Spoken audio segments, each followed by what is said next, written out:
بسم الله والابن والروح القدس الإله الواحد آمين.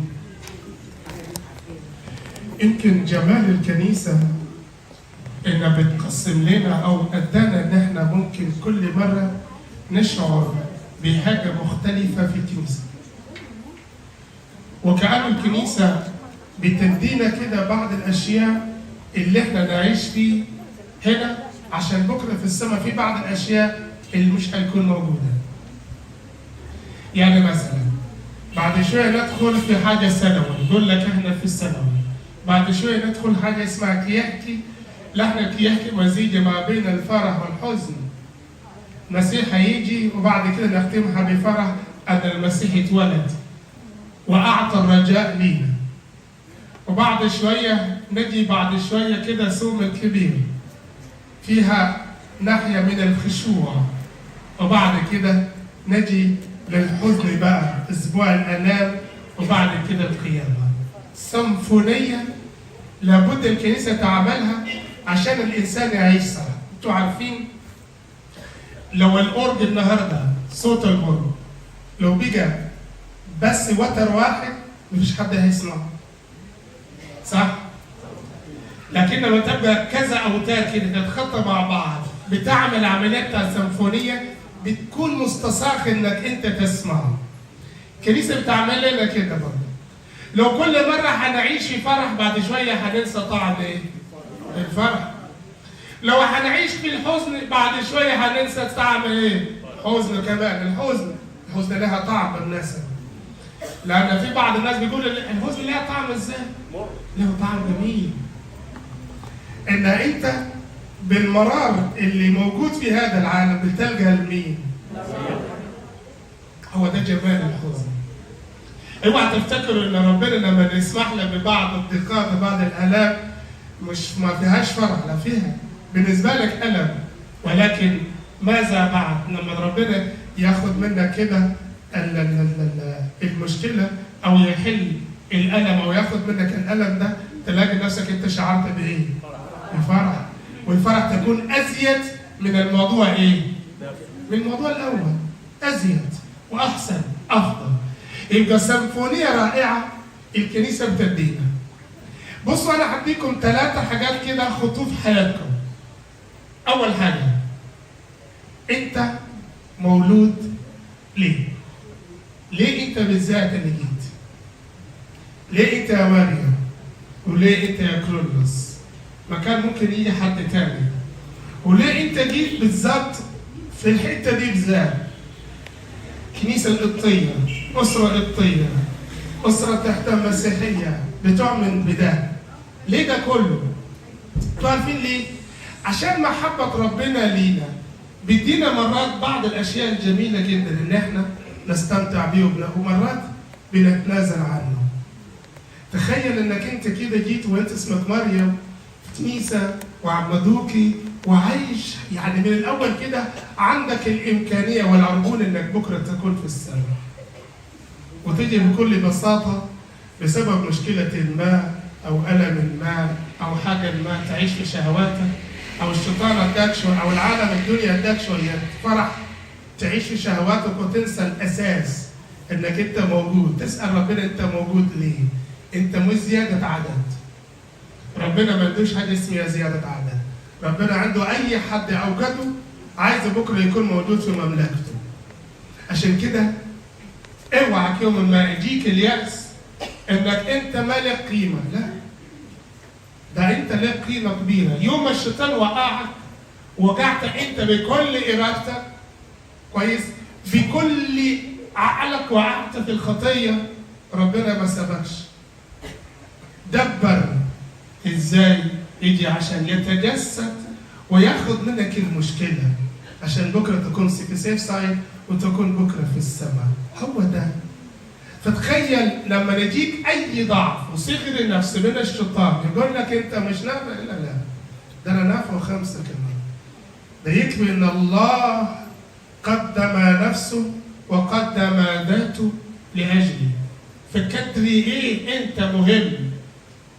ويمكن انا دايما بقول ان ده واحده من بركات ان تدينا له القيامه، ان انت مهم. فاهمين يا اخوانا؟ يبقى ده اول حاجه، انا موجود لان انا مهم، انا موجود عشان بكره اكون في السماء، انا موجود لان ربنا بيحبني، وكمان الحب الاكثر انا ما بقولش ما بحبش البقيه. كويس؟ الحب الاكثر كمان ان انا اتولد كمريم في اسره قبطيه مسيحيه بتؤمن بالمسيح، ده موضوع بحد ذاته كبيره جدا. يبقى ربنا بيحبك حبيبي. عشان كده اوعك تنسى ده. يبقى انا موجود عشان ربنا بيحبني. انا موجود، لكن مرات ربنا بيسمح ببعض الالام. واحد يقول لك ده ربنا سايبني. ليه؟ عشان في شويه الم في حياتي. عارف مره كده واحد كان زعلان جدا من ربنا. قول له يا رب الالم بتاعي ده لا يطاق. انا زعلان قوي، زعلان جدا. فقام واحد كده من الشيوخ الحلوين كهنه قال له بص حبيبي،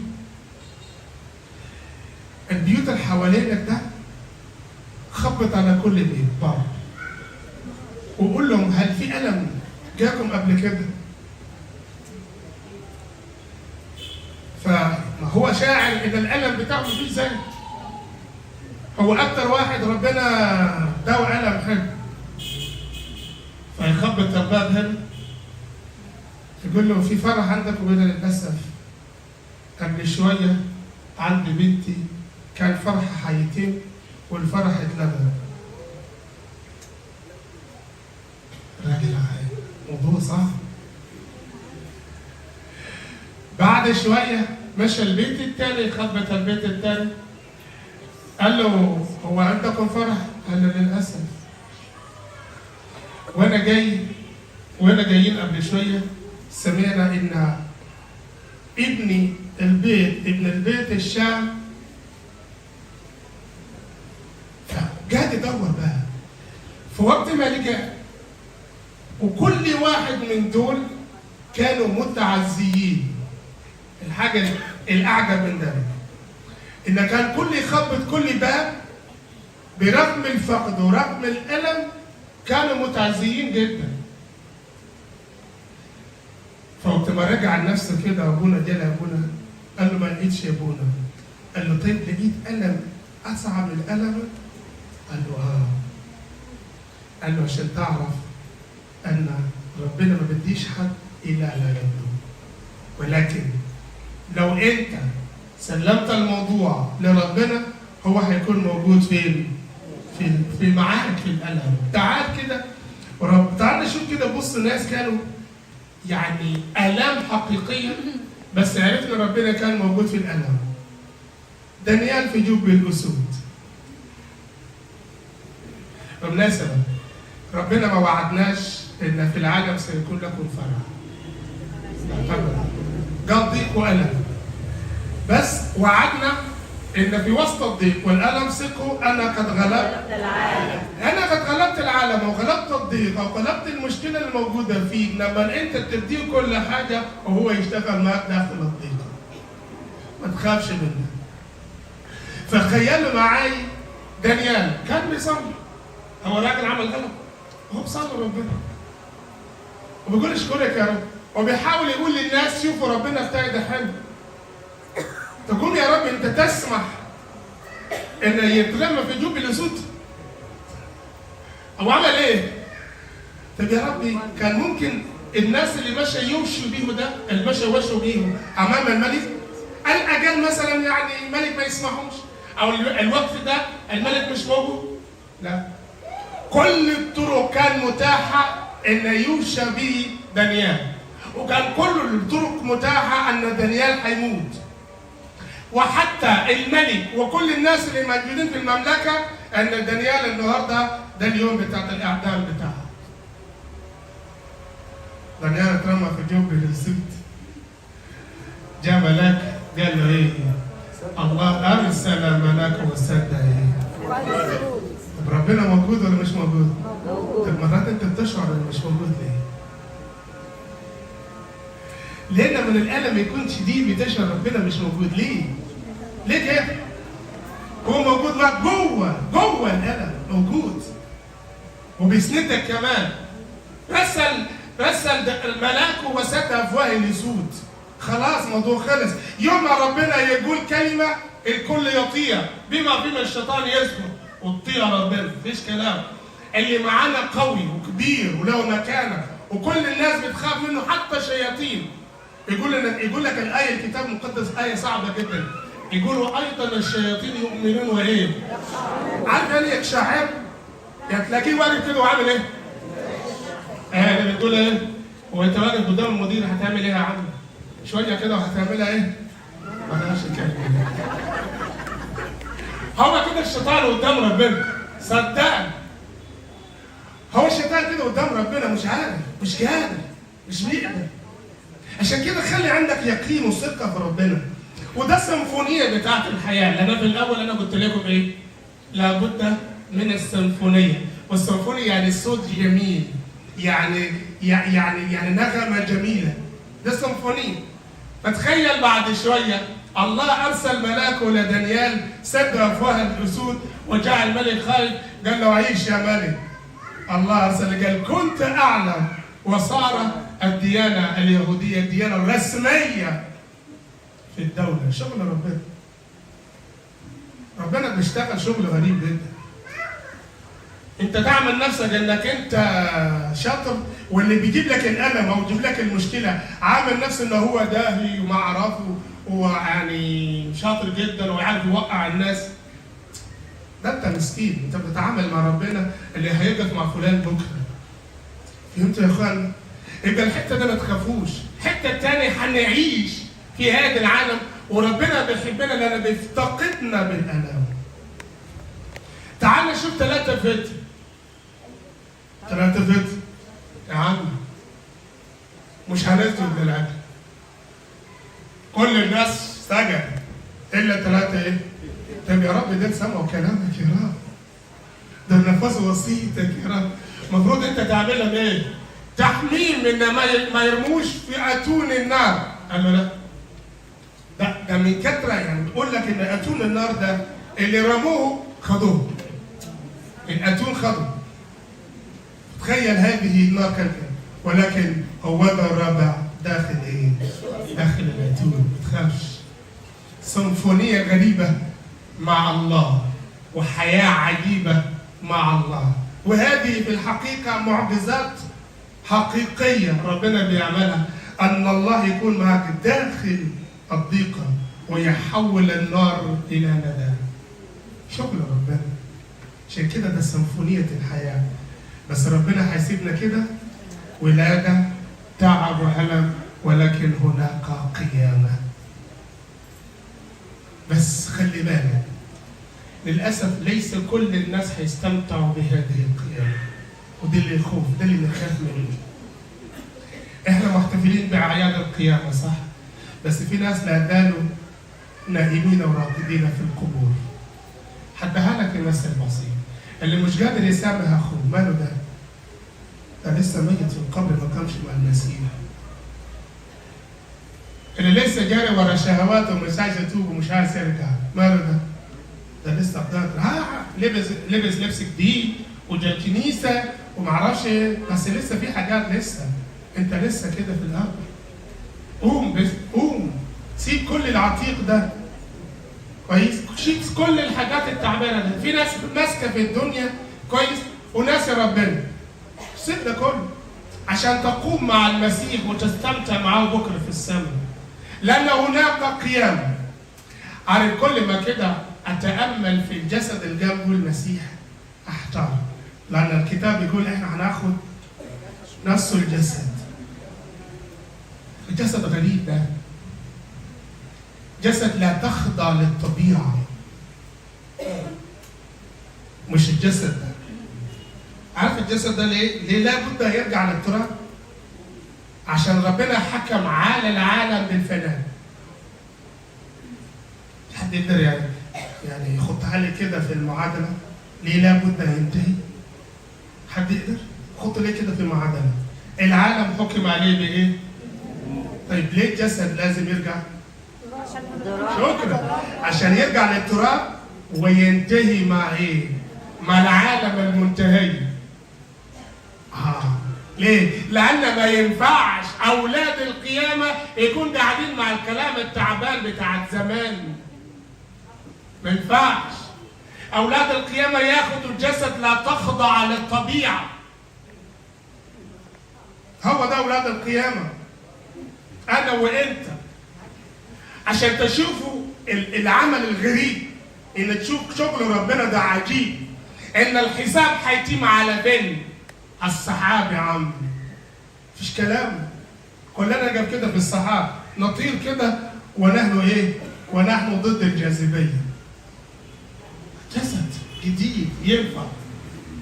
جسد مش هيحتاج للأكل وللشرب ولا الشهوات والحاجات التعبانة ده، لأن المكان بتاع السما ده مكان جميل كلها تسبيح.